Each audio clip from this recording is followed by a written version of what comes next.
I am Mr. Brass. I often get asked by a multitude of people, why do I defend religions, and why do I hold my beliefs? Now these questions, while they seem like reasonable questions, it really comes down to the presentation of the questions, and often online they are not presented in a positive light. I do often find that online, whether it comes from atheist or nutjob religious fundamentalist, I get defined as the deist, as if I have no distinctive personality of my own and I simply am just my position.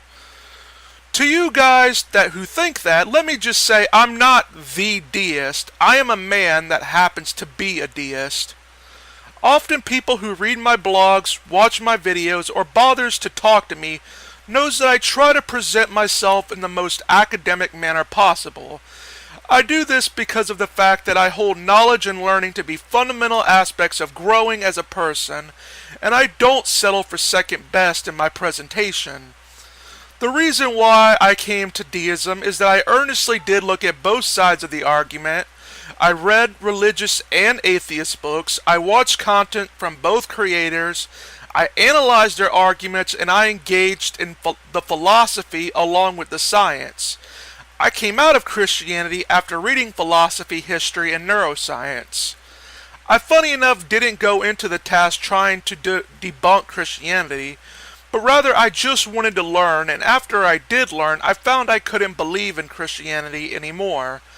I had a time of strong agnosticism where I thought we couldn't know if God existed or not, but I engaged with the works of Thomas Jefferson, Thomas Paine, Voltaire, along with evaluating the philosophical arguments for God, and realized the debunkings of a lot of the arguments were unsatisfactory. I also found that a lot of the atheists resort to the same tactics as Black Lives Matter advocates and feminists, where they try to change definitions and terms of already known and accepted concepts in order to try to have an advantage in a discussion, which was always a dishonest tactic to me. Now, why am I a religious advocate? You can say I became against certain online atheists through learned experience as one good factor into this, and seeing the hypocritical nature of these champions of reasons online and in real life that made me pursue going against them and allying with their enemy, aka the more Christian Islamics and Jews, going into the religious benefits for society and the negative consequences of atheism, along with studying the psychology of religious beliefs, also played a good part in it. I've also read the works of analyzing arguments for anti-theism. I found that many anti-theists rely on black and white reasoning, confirmation bias, hasty generalizations, double standards, genetic fallacies, selection bias, and generally not understanding correlation and causation.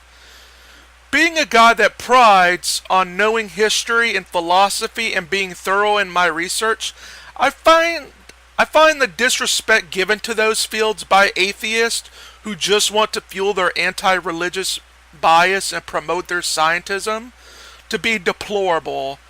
And what is worse is that they spread this misinformation to many people.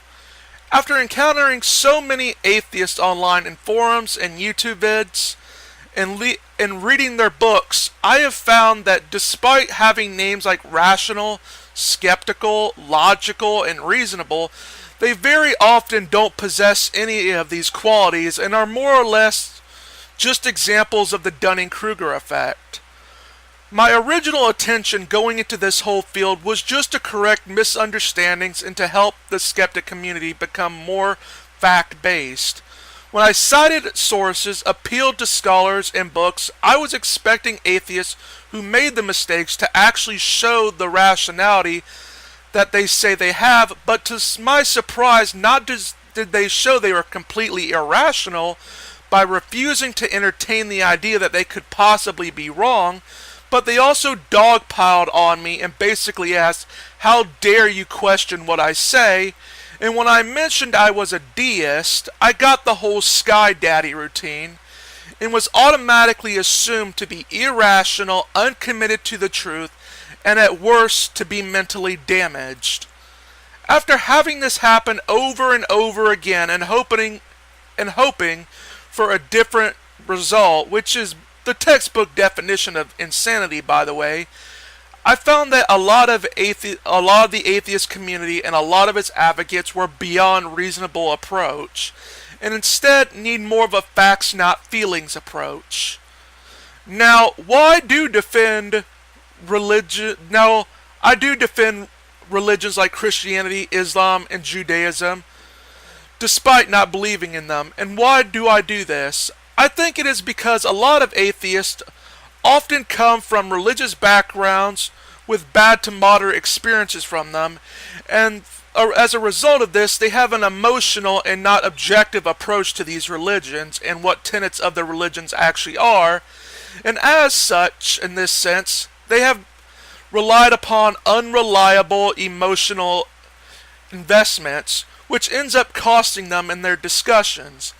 I've invested time to study theology, apologetics, and other scholars on the matters in order so I can grasp what these religions actually say and what their tenets actually are.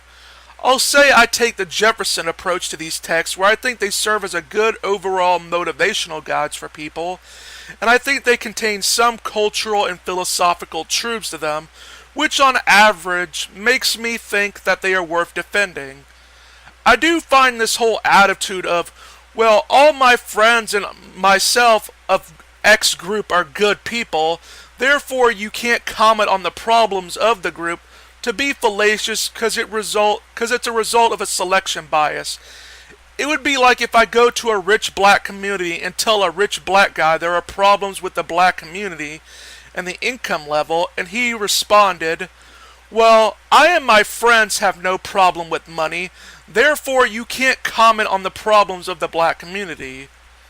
Yes, not all atheists are fat, irrational, bitter, fedora-wearing communists, but that still doesn't invalidate the claim that atheist activism can be harmful and has been harmful in many ways. A lot of the atheist activists make it seem like they are the only ones being persecuted and silenced, while failing to take into consideration that to this day, in both atheistic communistic regimes and Muslim nations, Christians are having the same thing, if not worse, done to them. Even here in the United States, merely holding to the opinion same-sex marriage is wrong for religious reasons will get you fired and sued and discriminated against on many levels. Also, let's not forget that more than half a century ago, it was considered political suicide to come out as Catholic in the United States. And to this day, we have never had a Catholic president that has successfully filled both of his terms. Persecution, dogma, and authoritarianism are consequences of our humanity, not our religious or non-religious beliefs. Now, with all that said, I want to end on a good note. I don't dislike ShannonQ, nor do I dislike a lot of her friends. Contrary to popular opinion, I welcome people having different beliefs from me. I am friends with pagans, Christian, Muslims, Jews, and yes, atheists.